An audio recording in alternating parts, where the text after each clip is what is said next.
Q&A, karena setiap pertanyaan selalu ada jawaban. Dipandu oleh Yohana Margareta.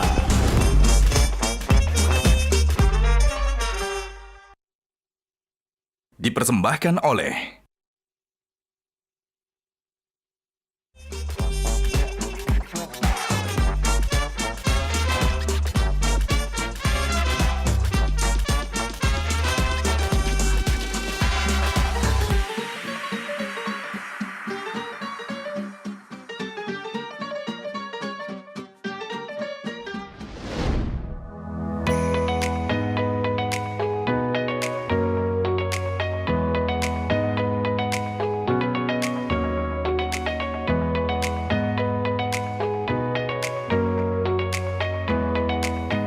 Nah, make up-nya udah kan ya? Saatnya tinggal ganti baju buat show kali ini. Pakai baju apa ya?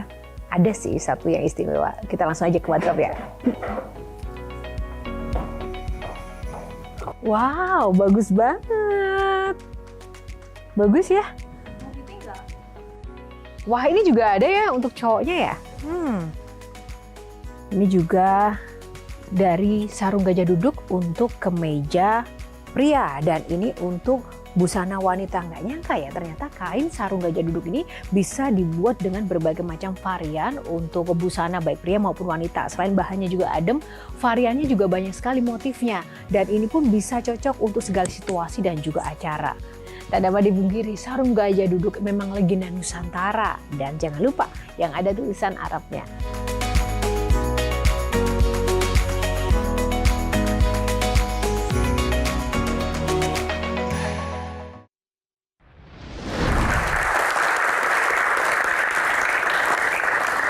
Pemirsa, apa kabar Anda? Semoga selalu sehat, semangat dimanapun berada. Jumpa lagi bersama saya Yohana Margareta dalam program eksklusif Metro TV Q&A. Karena setiap pertanyaan selalu ada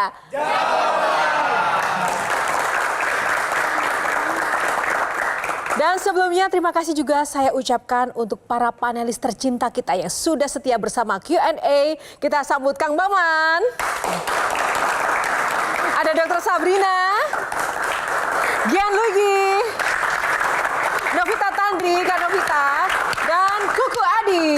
Yeay. Tepuk tangan juga untuk rekan-rekan mahasiswa yang hadir di studio kali ini. Tepuk tangannya mana? Yeay. Baik, terima kasih semuanya dan kali ini tentu saja spesial untuk Anda penampilan Q&A pada malam hari ini karena kita akan kedatangan bintang tamu yang dikenal sebagai kolumnis yang banyak menyoroti masalah agama, pendidikan, sosial, politik dan juga tentang kemiliteran. Namun belakangan sosok ini lebih dikenal sebagai orang yang paling berperan saat mudik dan arus balik nanti untuk memberi pengamanan dan juga kenyamanan selama pelaksanaan libur lebaran. Tanpa berlama-lama kita akan langsung saja menyambut Menko PMK Bapak Muhadjir Effendi.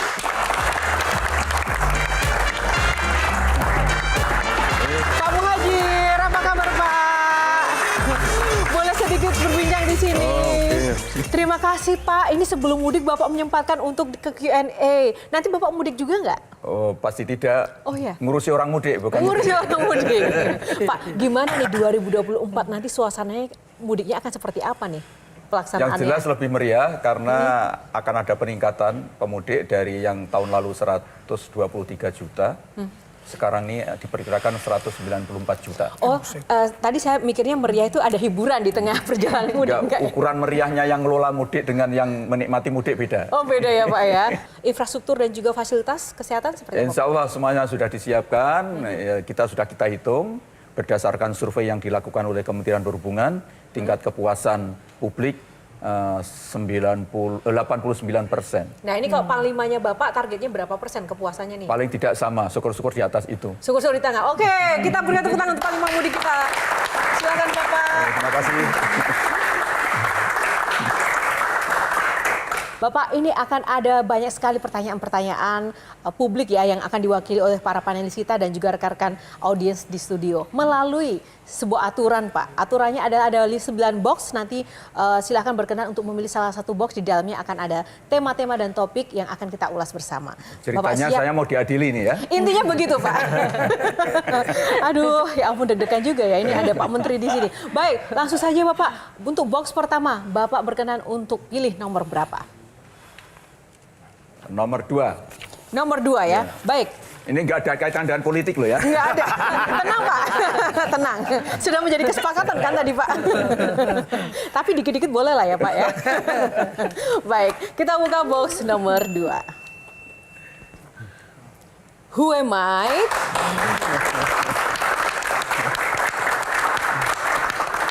Ya, box ini adalah box tentang inspirasi. Inspirasi Panglima muda kita.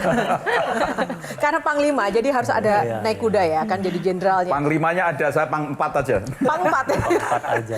Bapak, sebelum nanti saya serahkan ke panelis untuk menggali lebih dalam terkait dengan sosok Bapak di balik layar.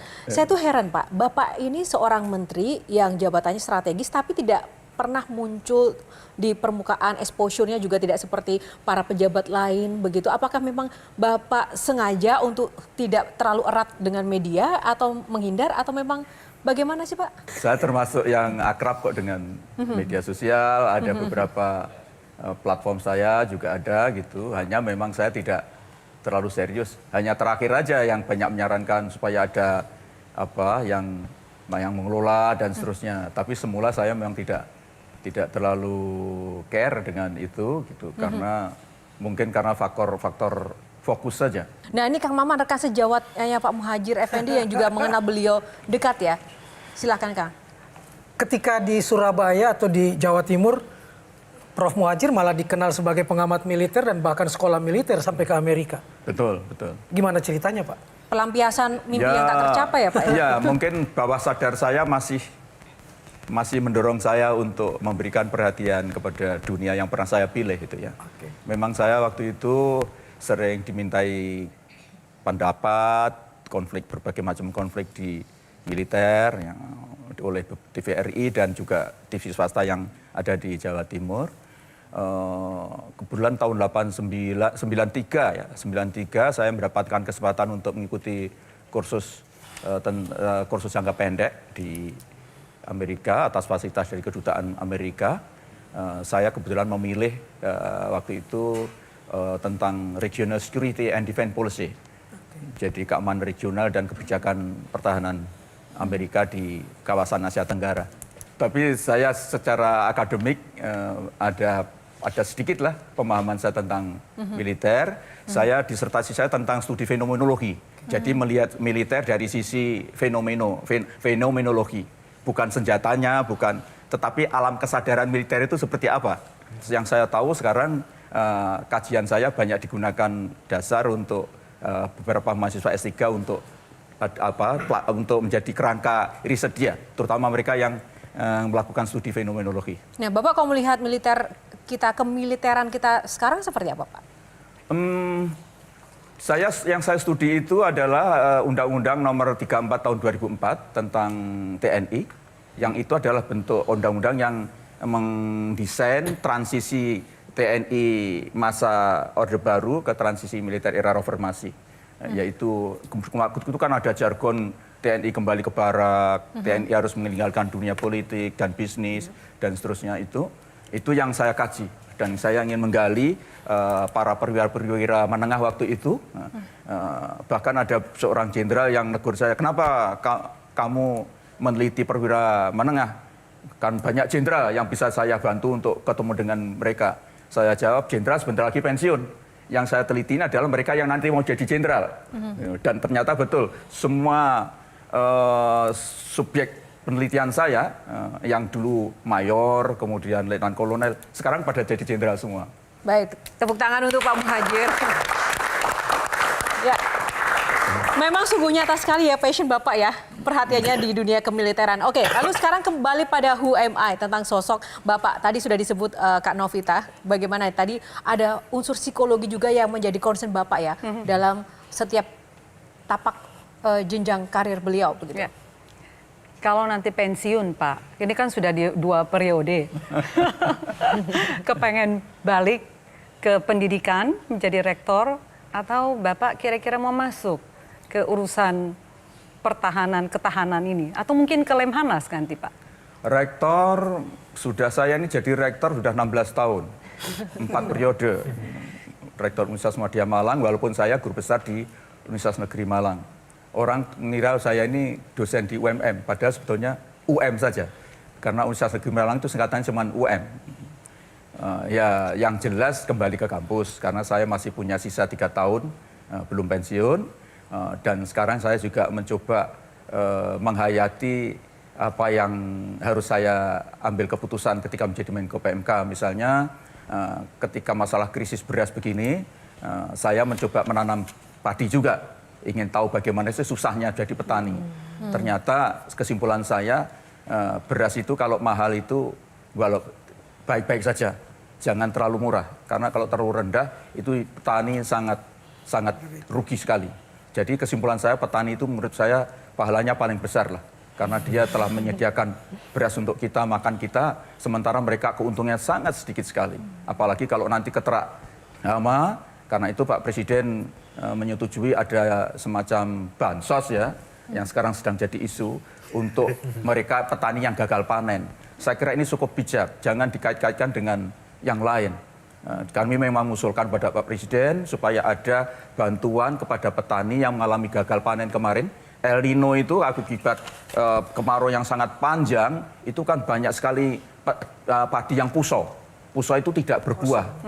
Dan itu petani sangat rugi. Karena itu kemarin kita usulkan dan Pak Presiden menyetujui untuk kita bantu per hektar itu 8 juta melalui Gapoktan, agar mereka bisa bertani kembali. Sekarang juga kita merelaksasi pupuk, subsidi pupuk. Dengan banyaknya persoalan yang sebenarnya masih harus diselesaikan, Pak. Ketika masa jabatan sudah selesai, Bapak kembali ke dunia pendidikan seperti itu, gimana Pak?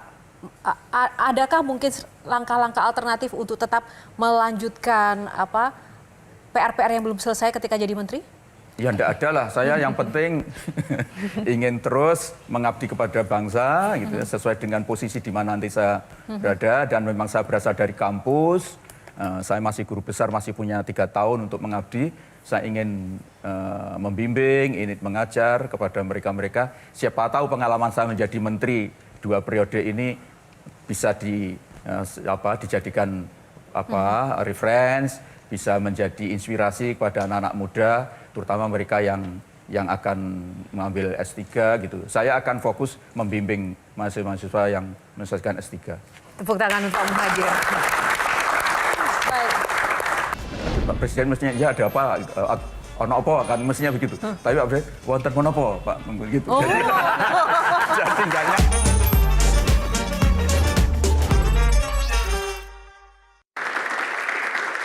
Pak, lebih susah mana ngadepin mahasiswa atau presiden, Pak? Tergantung. Tergantung Gimana, Pak? Kalau mahasiswa itu kita bisa lepas, terbuka gitu ya. Tapi dengan presiden kan terikat dengan protokol kan. Jadi ada batasan-batasan, apalagi saya kebetulan sama-sama dari Jawa. Pak Jokowi juga Solo, saya dari Madiun, sehingga tradisi kultur Mataramannya sangat kental, dan itu yang membuat komunikasi saya dengan beliau sangat rileks ya, sangat lancar gitu. Karena cuman ada hambatan saya dengan beliau adalah masalah anggah ungguh gitu.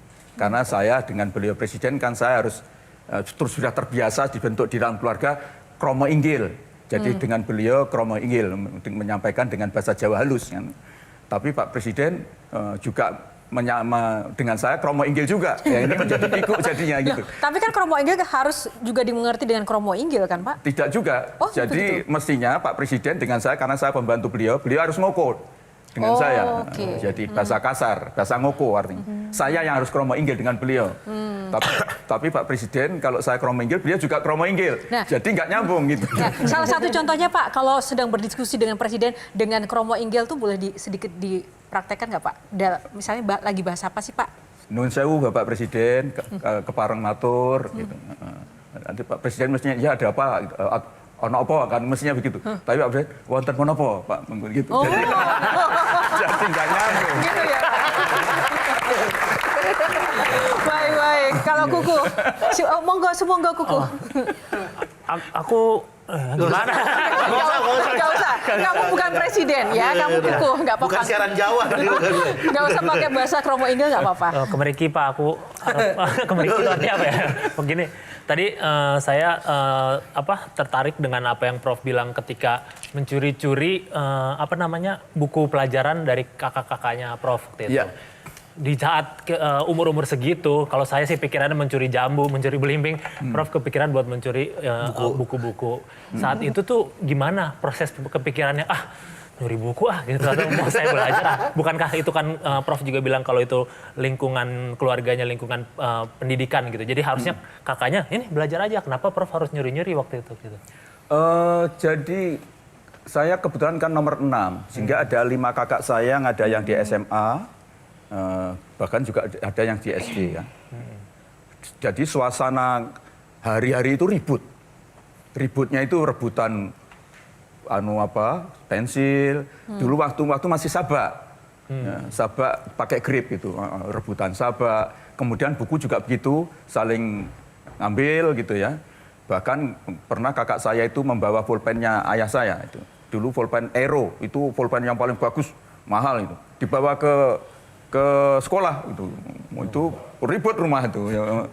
Jadi ini yang membuat saya merasa mungkin saya di antara angkat anak-anak desa waktu itu mungkin saya yang paling maju. Paling maju dan paling revolusi mental di zamannya ya. Tepuk tangan dong buat. Nah, oke. Sebelum ke Dokter Sabrina ya, bicara soal revolusi mental, ini di sini tuh saya ingat bahwa Kang Maman ini kan pernah mendapat penghargaan tokoh revolusi mental dari Bapak ya. Betul. Kenapa Kang Maman sih Pak? Ya memang layak itu. Karena beliau termasuk perintis, gagasan-gagasannya sangat progresif dan betul-betul bisa menjadi faktor pengubah lah kalau di dalam sepak bola itu. Nah, Kang Maman? Dia kalau dalam satu tim kemudian Kang Maman masuk itu bisa berubah permainan. Wih, begitu bener ya Kang Maman? Gimana tuh? Saya juga kaget waktu tiba-tiba diberitahu untuk itu, karena saya nggak pernah mengajukan diri. Ya. Tapi ternyata Kemenko PMK di bawah Pak Muhadjir melihat gerakan literasi yang saya lakukan. Sedari Pak Menko masih Menteri Pendidikan. Bahkan ada satu peristiwa di mana ada 4 anak Wonogiri ingin meminta Presiden supaya ada pengiriman buku gratis yang dibiayai oleh negara. Beliau jalan kaki selama 3 bulan dari Wonogiri ke Jakarta untuk bertemu dengan Presiden, dan langsung yang menerima Pak Muhadjir. Ya. Dan yang Kang paling Maman termasuk yang punya inisiatif supaya ada sedekah buku. Jadi waktu itu PT Pos kita minta untuk semua instansi mengumpulkan buku-buku tadi itu buku bekas lah, buku bekas dalam tanda petik, kemudian kita kirim sesuai dengan permintaan dari masing-masing lembaga pada yang sesuai dengan permintaannya, kemudian kita kirim. Tepuk tangan dong untuk Kang Maman juga. Cuma saya satu-satunya yang tidak dibelikan sepatu oleh Pak Muhadjir. Oh, kenapa? Teman-teman yang jalan kaki dibelikan sepatu yang harganya 3 jutaan per orang. Tuh fotonya, dan ditandatangani pula sama beliau. Oh ini ya. Itu bahkan sepatu olahraganya Pak Muhadjir dikasih dan dibeliin lagi sepatu. Oh, Kang Maman nggak kebagian ya? Nggak kebagian. Nanti saya beri deh. Maksudnya itu. Aduh, ternyata nih ada manfaatnya ya Q&A buat Kang Maman ya. Oke, sedikit saja. Saya malah sudah lupa itu. Sedikit saja Dokter Sabrina sebelum kita ke box selanjutnya. Oke, iya Prof. Mungkin sekarang kan Prof tentunya sangat sibuk, banyak yang dipikirin ya Prof. Dan ada nggak sih Prof kebiasaan terkait kesehatan yang biasanya Prof lakukan? Karena pasti kan butuh kesehatan mental dan fisik yang baik juga ya Prof ya. Dengar-dengar pernah saya baca katanya Prof hobi bersepeda juga Prof. Saya sejak remaja memang perhatian terhadap kesehatan. Dan alhamdulillah sampai sekarang saya belum, mudah-mudahan sampai nanti tidak ada penyakit yang berkaitan dengan degenerasi ya. Saya detak jantung saya dalam keadaan istirahat masih di bawah 60. Jadi, kalau tidur saya bisa 55 gitu. Sehingga kalau olahraga kalau untuk sampai 130 135 itu perlu durasi yang cukup panjang. Artinya katanya dokter, saya konsultasi ke dokter katanya itu jantung yang bagus katanya ya. Tetap dengan pengawalan kan Pak? Ya cukup satu orang saja, ajudan saja, dan nggak sampai rame-rame kayak itu. Bahkan saya kadang-kadang dan saya senang nggak ada yang kenal dengan saya kan, karena saya bukan warganet yang serius kan. Jadi kalau di MRT sendiri itu nyaman aja gitu. Walaupun 1-2 kali juga ada yang ngonangi gitu. Oh gitu ya. Kemudian biasanya Jumat saya pagi sepeda dari rumah. Karena itu jaraknya kalau langsung itu kira-kira hanya 8 kilo, saya putar dulu Senayan. Sekitar target 20 kilo sampai kantor. Nanti di sana sudah ada karyawan, teman-teman yang menunggu untuk olahraga Jumat bersama. Baik, tepuk tangan luar biasa. Itu. Nanti saya minta saran lagi mana yang bagus untuk saya. Dokter nanti boleh dikasih tips-tips juga ya dok. Baik, kita lanjut dulu Pak untuk box selanjutnya. Berkenan untuk pilih box nomor berapa? Oke. Wah ini berapa ya? Setelah dua itu genap ya. Ya, sekarang ganjil. Ganjil, Nomor boleh. 5. Ya. Oh nomor 5, langsung di bawahnya 2. Kita buka box nomor 5. Ya. Berisi tentang topik arus mudik. Oke, silakan arus mudik mungkin boleh Kukuh mengawali. Kukuh nanti mudik nggak? Asli mana Kukuh? Malang, saya Malang. Loh sama dong kayak bertetangga dong. kamu aja. Tetanggaan jangan-jangan. Berarti boleh bahas soto Lombok aja ya? Nggak saya. Oke, silakan. Iya Prof. Soto Lombok atau rawon rampal juga boleh. Rawon nguling gimana Prof? Rawon nguling juga boleh. Tapi rampal lebih enak ya Prof? Dua-duanya enak. Jadi tadi kan Prof sudah siap nih, udah ready, udah udah mempersiapkan segala sesuatunya untuk itu. Kira-kira nih kan tadi Prof juga udah ada berkaitan dengan sosmed, pasti akan ada aja, udah sesiap apapun pasti akan ada aja yang kritik, udah sesiap apapun, udah sebagus apapun pasti ada yang kritik. Gimana cara Prof ngadepin kritik itu semua? Justru yang saya cari itu kritik itu, karena dengan kritik itu kita bisa segera melakukan pembenahan. Dan 70 saya kira share dari aktif yang di sosmed untuk memberikan masukan dalam UD itu sekitar 30%. Untuk memberi masukan terhadap 40% dari media. Jadi media saya mainstream. selalu mantau ya. Karena tidak mungkin kita mengandalkan dari aparat. Aparat sedang kerja juga dia tidak mungkin memberikan informasi. Justru andalan saya adalah saya selalu mengikuti di sosial media, kemudian termasuk media massa, terutama TV. TV saya selalu pantau. Metro TV kan? Ya, Metro TV. Ya dong. Pasti karena dia kan on the spot ya, terutama yang live itu kita bisa ngecek di mana yang macet. Saya kadang-kadang jam 11 masih nongkrong di pangkalan di Jasa Marga untuk ngecek semua petanya kondisi seperti apa. Karena kita harus mengambil keputusan. Dan saya sudah tahu agak hafal ya titik-titik mana yang harus kita beri perhatian pada waktu mudik. Misalnya tol Cipali ke Kali Kangkung, kemudian kalau penyeberangan ya Merak Bakauheni. Itu adalah titik yang paling krusial yang harus kita beri perhatian sangat khusus. Gitu. Kalau nggak pernah libur, nggak pernah cuti, lalu keluarga gimana? Mereka nggak protes Pak? Nggak di-blok Pak WhatsApp-nya.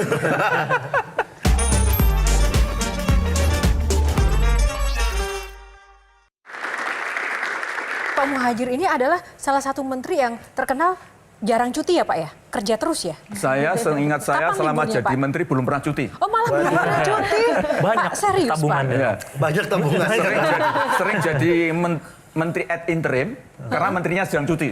Oh, kenapa Pak? Bapak nggak capek? Kan butuh istirahat, liburan, healing, anak zaman sekarang mungkin istilahnya. Ya ketika kunjungan ke daerah itu kan sebagian dari cuti saya. Kalau nggak pernah libur, nggak pernah cuti, lalu keluarga gimana? Mereka nggak protes Pak?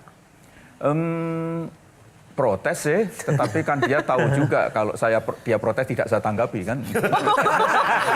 Tapi ada anak loh, ada anak usia 5 tahun loh, itu nggak protes tuh Pak. Iya. 5 tahun yang masih kecil. Kelas 5. Kelas 5 SD. Sudah kelas 5, ya. Nggak protes sama Dia bapaknya. sudah terbiasa dengan lingkungan hidup di lingkungan saya, jadi ya ada sih protes. Nggak diblok Pak WhatsApp-nya. Nggak pernah pulang itu. Nggak ada tuh. Kita baik-baik saja dalam keluarga. Karena ini sebetulnya tidak perlu saya sampaikan. Saya keluarga ini 3 generasi.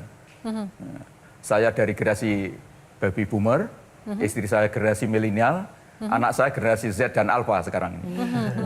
Jadi punya generasi Z, punya generasi Alpha. Yang terakhir generasi Alpha, jadi 4 generasi dalam keluarga.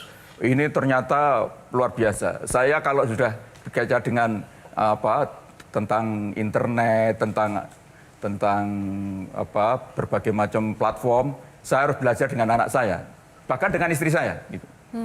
Jadi betul-betul suasana perubahan-perubahan yang sangat dinamis, apalagi sekarang memasuki era industri 4.0 ini, kita tidak boleh malu, tidak boleh gengsi, belajar kepada yang jauh lebih muda. Dan itulah salah satu yang saya pahami, yang saya sadari gitu. Mau nanya tentang arus mudik ini, fasilitas buat anak-anak, Pak, untuk yang bermain. Ini kan konsentrasi mereka pendek, duduk di mobil berjam-jam. Ada nggak sih fasilitas edukasi, fasilitas bermain? Sama satu lagi Pak, ruang laktasi buat ibu-ibu yang menyusui ya, karena penting sekali untuk ibu, anak. Perjalanan panjang, jangan sampai mereka jadi cranky gitu ya Pak ya. Karena harus berlama-lama. Dipersiapkan nggak sih Pak? Ya ini walaupun pertanyaan dari Bu Novi, tapi ini saya anggap saran. Jadi saran bagus, akan saya perhatikan betul. Memang sebetulnya sudah ada di beberapa titik, tapi memang belum maksimal saya lihat. Baik, tepuk tangan. Bu Novi, saya selalu concern terhadap anak-anak dan perempuan. Betul. Karena itu memang pertama yang harus mendapatkan pelayanan dan perlindungan. Setiap bencana, itu pasti yang kita cek dulu adalah ketersediaan fasilitas yang untuk anak-anak dan perempuan. Yang termasuk kemarin kita mengirim bantuan untuk Palestina, yang sudah disetujui oleh Bu Menlu dan kita akan mengirim senilai 15 miliar, 15 miliar untuk Palestina. Itu yang kita upayakan, yang kita utamakan adalah kebutuhan untuk ibu-ibu dan kebutuhan untuk anak-anak. Nah, ini sangat produktif sekali. Ada suara dari masyarakat dan langsung kepada pengambil kebijakan. Nah, tadi dari Kak Novita soal anak-anak dan ibu. Kalau misalnya Gian, ada yang ingin disuarakan, mumpung ada Pak Muhajir di sini? Nah, ini nih, apa nih? Enggak sih. Saya harus serius ini kalau. Saya pengen nanya aja, mudik kali ini seberapa besar mungkin perubahan-perubahan yang dilakukan oleh Bapak sendiri sehingga mungkin mudik tahun ini lebih lancar. Karena kan kita tahu beberapa tahun kemarin kan mudik ada COVID, baru tahun lalu baru bisa mudik lagi. Ya. Dan kayaknya penumpukan selama bulan puasa macet semakin parah nih. Nah, saya cuma takut nih ada penumpukan Pak di jalan Pak. Apalagi tadi berkaitan dengan anak kecil, saya juga masih punya 3 tahun Pak. Sekarang lagi hobi-hobi manjat gunung Pak, 3 tahun. Apa kira-kira Pak perubahan yang paling signifikan Pak? Yang jelas penambahan fasilitas, penyeberangan misalnya di Merak Bakahuni. Kalau penyeberangan Ketapang Gilimanuk relatif intensitasnya tidak terlalu tinggi, dan dari sana nanti sudah ada pelabuhan alternatif yaitu lewat Situbondo. Jadi mereka yang akan menyeberang menuju ke NTB, ke Lombok dan Sumbawa dan seterusnya itu tidak perlu lewat Gilimanuk, Ketapang Gilimanuk, tapi cukup lewat Situbondo langsung, sehingga tidak menambah kemacetan penyeberang ke arah Bali.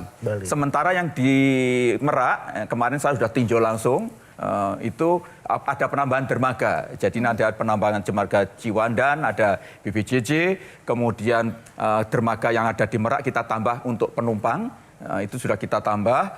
Kemudian pelebaran jalan sudah kita perbaiki semua, sehingga kapasitas penyeberangan yang diberikan akan mengalami kenaikan 50% itu bisa kita atasi. Tapi satu hal lagi pesannya juga Pak, kontrol harga tiket transportasi biasanya tuh kalau misalnya mendekati hari H mudik atau arus balik tiba-tiba naik. Nah itu seperti apa Pak? Antisipasi dan intervensi dari pemerintah? Kan harga tiket itu kan ada batas bawah, ada batas atas. Dan itu memang kita beri kelonggaran gitu. Ya memang kan ini yang menikmati lebaran jangan hanya yang mudik saja dong. Supir kan juga perlu, pemilik kendaraan juga perlu gitu kan. Yang penting tidak melampaui batas atas. Baik, terima kasih. Kita akan lanjut ke box selanjutnya, Pak. Berkenan untuk pilih box nomor berapa? Oke, saya minta dari Kang Maman deh yang buat pilihan. Oke, Kang Maman, dibantu. Box nomor berapa? Kalau saya senangnya nembak aja supaya netral ya. Setelah tadi nomor 2, sekarang saya nomor 1 lah. Nomor 1 ya. Oke. Berarti beda dong pilihan dengan saya. Sudah diwakilkan Kang Maman. Kamu pilih nomor 1. Ajak mikir. Karena ini sudah mumpung ada Bapak Menko PMK Pak Muhadjir, boleh dong kita saling berpikir. Tapi kali ini mewakili panelis dan juga saya adalah Gian. Silakan Gian dan Bapak berkenan untuk maju ke depan. Kita berikan tepuk tangan yang paling meriah untuk Gian dan Pak Muhadjir Effendi. Silakan. Malam Pak. Ya, malam. Ya. Jangan sulit-sulit tuh tanyanya. Enggak Pak, mudah Pak ini Pak. Mudah Pak. Kita mulai dari yang paling muda yang mungkin sebenarnya udah banyak sering di internet. Kenapa matahari tenggelam Pak? Matahari tenggelam. Menurut saya tidak tenggelam itu. Malu aja dia. Ya dia malu Pak karena nggak bisa berenang Pak. Bukan. Malu karena banyak yang dugem. Malu karena banyak yang dugem. Iya, kalau malam kan banyak orang dugem kan, lah dia malu. Oh benar. Karena matahari nggak bisa dugem ya Pak ya. Apalagi ya. Masih yang matahari juga Pak, masih yang muda-muda juga Pak. Boleh. Kenapa matahari 1? Matahari 1. Sebetulnya apa enggak 2 ya? Kalau 2 mata harimau Pak. Jadi tektokan ya, jadi tektokan. Oke, yang agak susah Pak. Oh ya. Jenis ban yang bisa tiba-tiba meledak. Jenis ban yang bisa tiba-tiba meledak. Ya. Nyerah Pak? Saya Ban tahu mobil. nih jawabnya. Bukan. Saya tahu nih jawabnya. Bansos Pak. Bansos.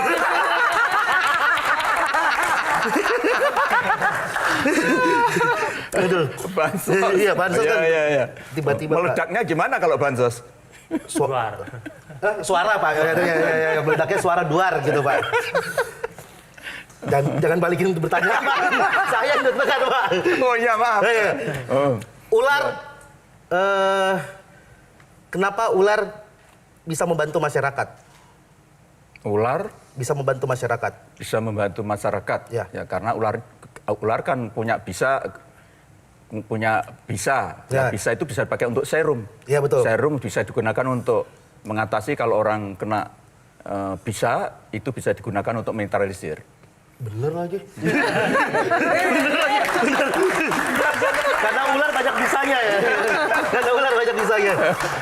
Udah, ada lagi ya? Lagi dong. Menyiksa nih. Dua lagi. Oke, ban yang marah-marah Pak.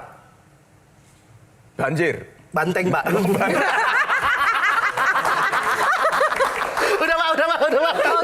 Pak. Oke.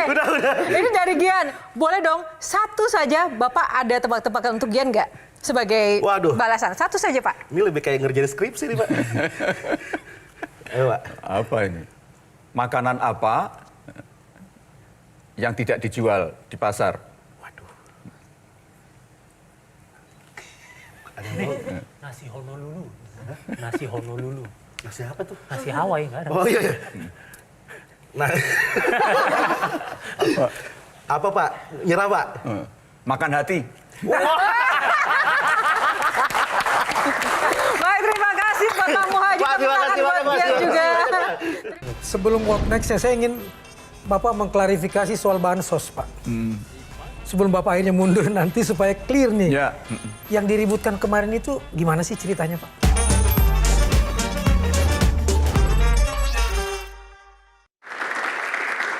Kita akan lanjutkan box selanjutnya. Kali ini tidak ada mikir-mikir lagi sih harusnya ya. Kita akan tanya-tanya lagi. Box nomor berapa, Pak? Nomor 7. Nomor 7. Ya, karena saya anak nomor 6, jadi ini urutannya setelah 6 kan 7. Oh, punya adik nomor 7 ya, kita pilih. Arus balik. Oke, kalau tadi arus mudik, sekarang kita arus balik. Ya. Dokter Sabrina, silakan. Iya Pak, mungkin terkait arus balik dan mudik ini kira-kira bagaimana ya Pak nanti untuk pelayanan kesehatan atau posko-posko kesehatan selama mudik ini? Misalnya dibanding tahun lalu, apakah ada penambahan atau bagaimana Pak? Sama saja, jadi tetap nanti ketika yang kita siapkan untuk arus mudik itu juga kita gunakan untuk arus balik. Dan biasanya tidak ada hal yang khusus, kecuali jenis penyakit biasanya. Baik, tepuk tangan. Oke, Kang Maman. Ini sudah jadi budaya kan Pak, mudik ini? Ya. Tidak terpikir oleh negara dia didaftarkan di UNESCO untuk menjadi warisan budaya dunia. Itu saran Kang Maman yang sangat bagus. Nanti Kang Maman bikin surat ke saya, nanti segera saya usulkan ke UNESCO. Tepuk tangan sekali lagi, luar biasa. Baik, terima kasih Pak. Luar biasa sekali untuk ulasannya di box arus balik ya. Tapi sangat mendalam jadi sekali. kemana-mana ya. Nggak apa-apa Pak, kan arus balik ya. Balik bertanya, balik menjawab. Baik, selanjutnya box nomor berapa Pak? Yang paling pojok bawah. 9 ya? Ya. Kita buka box nomor 9. What next? Nah, bicara what next kali ini, Bapak ini kan di masa akhir jabatan ya Pak ya, yang akan segera purna tugas begitu. Nanti Bapak akan pindah ke IKN sebelum purna tugas atau gimana Pak? Cita-cita begitu. Kalau ada, kan masih sampai Oktober ya. Mudah-mudahan ada kesempatan saya nanti bisa mengantor menikmatilah ibu kota baru. Ya, rumah dinasnya kan yang pertama jadi kan ya? PMK. Bukan rumah dinas, gedung perkantorannya. Gedung perkantorannya. Iya, gedung perkantorannya berdasarkan yang informasi yang saya dapat, bangunan pertamanya adalah Kemenko PMK. Kenapa bisa lebih cepat dibandingkan kantor kementerian lainnya, Pak? Mungkin kementerian yang lain kan banyak memberi pendapat ya kepada yang bangun. Kalau saya terserah aja lah yang bangun.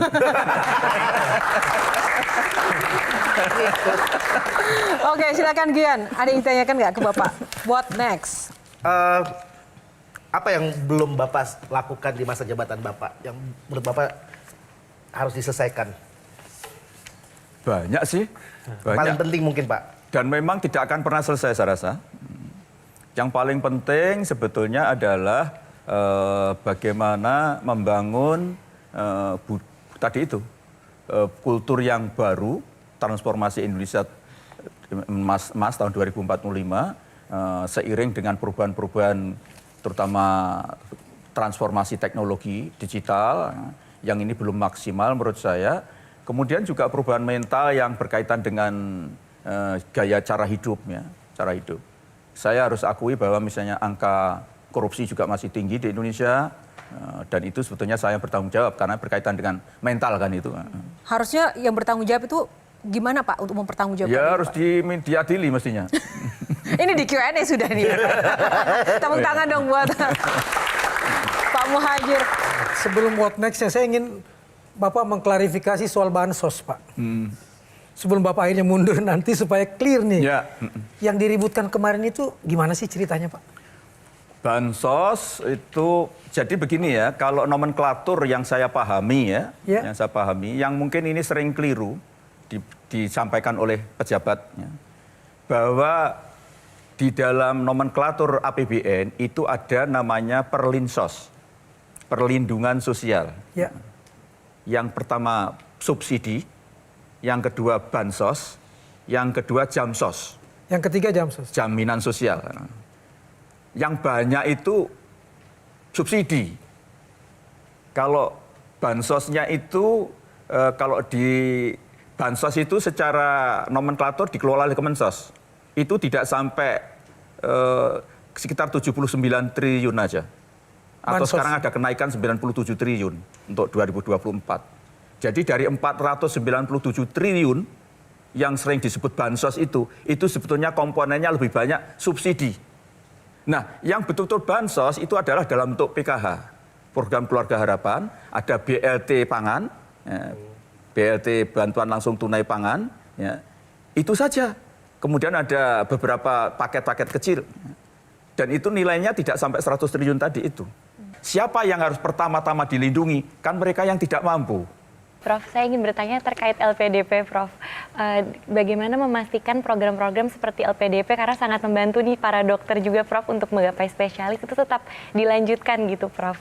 Oh iya, itu informasi yang keliru. Saya menyatakan LPDP itu, bukan itu. Jadi LPDP itu tiap tahun itu diberi tambahan dari anggaran APBN fungsi pendidikan itu sekitar 20 sampai 25 triliun. Lah posisinya sekarang itu sudah sekitar 150 triliun. Baik. Oh ya. Sudah cukup tenang ya, Dok? Iya, Bu. Oke, tolong disebarkan informasinya Ya. langsung dari Pak Menteri ini ke Jadi teman-temannya. tidak benar kalau LPDP mau dihentikan. Yang Oke. dihentikan adalah dana dari APBN yang tiap tahun 25 triliun itu. Last but not least, silahkan Kang Maman, Pamungkas. Di dalam atau di luar pemerintahan, Prof, jangan pernah lupa pasal 34 ayat 1 Undang-Undang Dasar 45. Fakir miskin dan anak terlantar dipelihara oleh negara.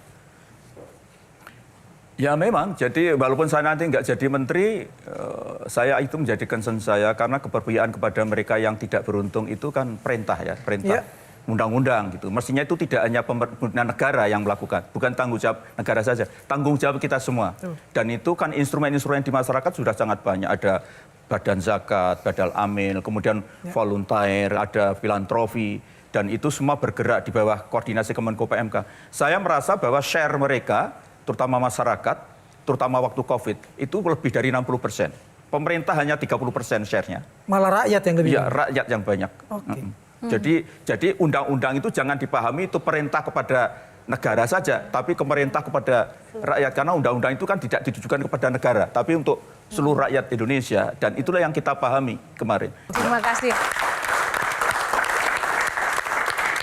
Terima kasih para panelis yang luar biasa untuk saran dan juga tadi pertanyaan-pertanyaan kepada Bapak Muhadjir Effendi yang juga sudah berkenan menjawab seluruh pertanyaan dengan sangat luar biasa, Pak. Nah, mohon untuk closing statement dan juga sekaligus imbauan untuk para pemudik. Terima kasih, saya diundang di dalam acara Q&A ini. Ini pertama kali saya hadir, mudah-mudahan tidak bosan ngundang saya lagi nanti. Yang kedua, untuk yang mudik, himbauan saya cukup banyak ya. Pertama, sebelum meninggalkan rumah, lapor kepada aparat setempat, yaitu Babin Kamtipmas atau Babinsa, bahwa dia akan pergi, cek semua kondisinya, listrik-listrik jangan dibiarkan nyala, mesin-mesin yang masih terhubung dengan jaringan yang punya potensi kebakaran supaya dihindari. Kemudian yang kedua, cek kendaraan sebaik-baik mungkin, harus aman, pastikan bahwa aman. Tapi yang kita amankan itu perjalanan mudiknya ini. Kenapa? Karena angka kecelakaan sampai fatal itu sebagian besar adalah karena mudik sepeda motor.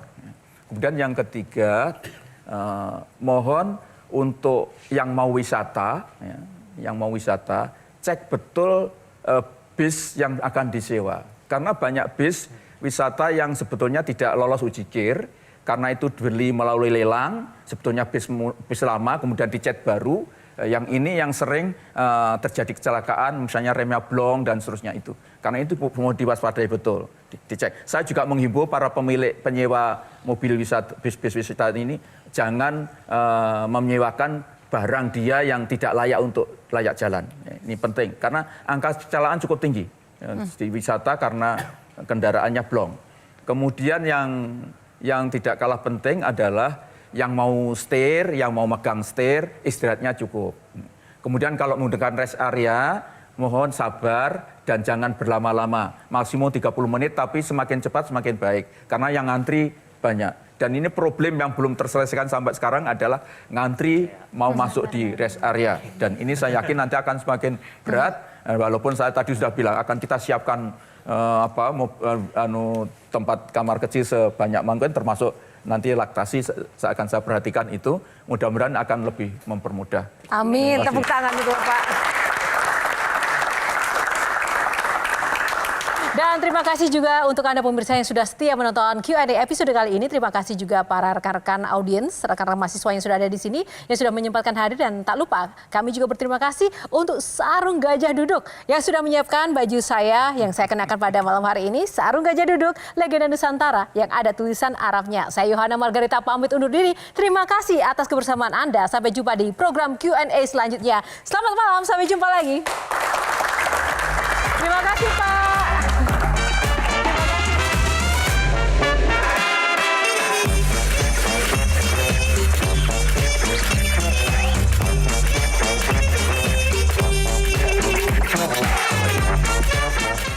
Jelajahi cara baru mendapatkan informasi. Download Metro TV Extend sekarang.